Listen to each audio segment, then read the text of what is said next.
கதையோட ஆரம்பிக்கிறேன் என்னோட வாதத்தை. 3 பேர் கொண்டவங்க. இந்த எதிரணியில் இருக்கிறவங்களை பாக்குறதுக்கு எனக்கு ரொம்ப பாவமா இருக்குது. இன்னும் காலகட்டம் மாறி 2024 உட்காந்துக்கிட்டு இன்னும் தனிமனித ஒழுக்கத்திலே பேசிட்டு இருக்காங்க. ஆமா, ஒரு 3 பேர் கொண்ட குழுங்க ஐயா. ஒரு 3 பேர் கொண்ட குழு இருக்கு. ஒரு அரசாங்க வேலையை நியமிக்கிறாங்க. 3 பேர் கொண்ட குழுன்னு நீங்க உடனே எதிரணி பார்க்காதீங்க தயவு செஞ்சு. அவங்க என்ன நினைச்சுட்டு வந்தீங்களா, அவங்களத்தான் நான் சொல்றேன்னு நினைச்சிட்டு என்னை பார்ப்பாங்க. நான் அவங்கள சொல்லல. இவங்களோட ஒழுக்கம் எப்படி இருக்குதுன்னு நான் முதல்ல ஆரம்பிக்கிறேன். ஒரு 3 பேர் கொண்ட குழுல முதல்ல ஒருத்தர் 3க்கு 3 அடி ஒரு குழிய தோன்றாரு.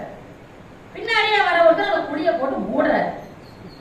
இப்படி ஒருத்தர் குழி தோண்டா ஒரு முடி ஒண்ணு உருப்படி இல்லாத வேலையா இருக்கிறேன்னு சொல்லிட்டு போய் கேட்டா அவர் சொல்றாரு, நாங்க 2 பேரும் குழிய தோன்ற வேலை, ஒருத்தர் பறைக்கிற வேலை, மூடி வைக்கிற வேலை, இந்த மரம் வைக்கிறதுக்கு ஒருத்தர் நியமிச்சாங்க, அவர் வரலன்னு சொன்னாங்க.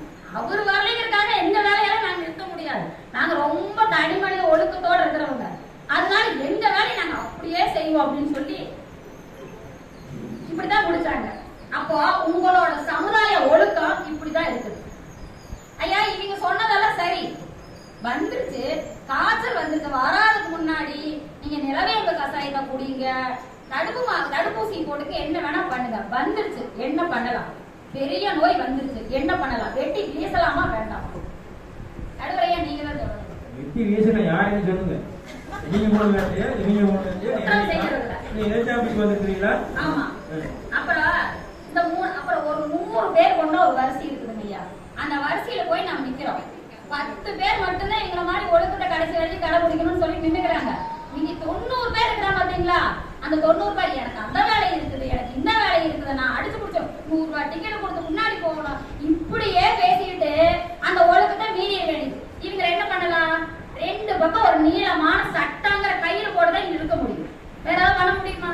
அப்ப சட்டம் தான் அங்க தேவைப்படுது. ஒழுக்கம் அப்படியே போயிட்டு வேண்டியது. ஆமா, அவங்க போயிட்டே இருப்பாங்க.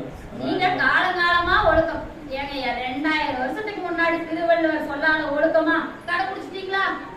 கடைபிடிச்சுட்டா இந்த இதுல வாழ்ந்துட்டு இருக்கீங்களா? இன்னைக்கு 2024 இருக்கு. எத்தனை குற்றம் நடைபெற்று இருக்குது. இவங்களுக்கெல்லாம் போதுமா இன்னைக்கு இருக்கிறதுக்கு? திருக்குறள் நடந்துட்டு தெரியல. அப்புறம் இவங்களுக்கு எப்படி தெரியும்? ஒரு சராசரி. அப்புறம் இவங்களுக்கெல்லாம் மறந்துட்டாங்க. சில விஷயங்களை நான் ஞாபகப்படுத்திட்டு அதுக்கப்புறம் நான் தொடங்குறேன். பெண் கல்வி உரிமை சட்டம். இதாவது பெண்களா வந்து உட்கார்ந்துகிட்டு சட்டம் தேவைன்னு பேசுறது. பெண் கல்வி உரிமை சட்டம் 1948. அது இல்லையே நீங்க 3 பேர் ஆசிரியர் ஆயிட்டு முடியுது. ஆமா, அதுதான் முதல் திட்டம். அடுத்தது பெண் வாரிசு உரிமை சட்டம் 1956. பெண் வாக்குரிமை சட்டம் 1965. குழந்தை தொழிலாளர் ஒழிப்பு சட்டம் 1986 தொடங்கி, அதாவது 14 வயசுக்கு உட்பட்ட குழந்தைகள் சொல்லி, அதுக்கப்புறம் 2016 18 வயசுக்கு முன்னாடி இருக்கிற குழந்தைகளை சிறார்கள் சொல்லி அறிவிச்சு, இன்னைக்கு இத்தனை குழந்தைகள் படிக்கிற ஒரு பெரிய மேல்நிலை பள்ளியில் நம்ம உட்கார்ந்து பேசிட்டு இருக்கிறோம். அப்படின்னா குழந்தை ஒழிப்பு சட்டம் இல்லைன்னா இன்னைக்கு இது சாத்தியப்பட்டிருக்குமா? அதான் அந்த காலத்துல குழந்தைகளை படிக்க முடியுமா? இப்படி ஒரு வளர்ச்சி இருக்கு.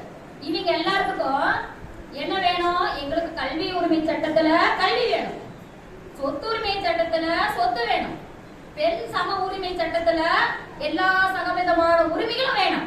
ஆனா சட்டம் மட்டும் வேண்டாம். எங்களுக்கு ஒழுக்கம் மட்டும் போதும் சொல்றீங்க. ஆமா, இதே மாதிரி சரி நம்ம திருப்பி அந்த பேரை ஏன்னா அது பொய்யான பேரு நமக்கு தெரிஞ்சிருச்சு. டெல்லியில நடந்தது சரி, இப்ப கல்கத்தால நடந்தது. இப்ப அந்த மாநிலத்துல இப்ப 3 நாளைக்கு முன்னாடி பேப்பர் படிச்சிருந்தீங்களும் தெரியும் என்ன சட்டம் கொண்டு வந்திருக்காங்க. இனிமேல் பாலியல் வன்கொடுமைகளுக்கு உட்பட்டோரு உடனே தூக்குல போட சொல்லி ஒரு அறிவிச்சிருக்காங்க. இது தெரிஞ்சுக்கிறோமா இல்லையா?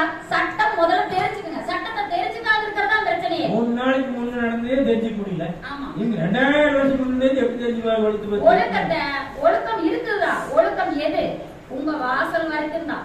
நீங்க சமூகத்துக்குள்ள வந்துட்டீங்கன்னா ஒழுக்கம் மட்டும் உங்களுக்கு கை கொடுக்காது, அது கூட சட்டமும் சேர்ந்தாதான் அது சிறப்பாக கை கொடுக்கும். அடுத்தது நான் இது எல்லாம் சொல்லிட்டேன்.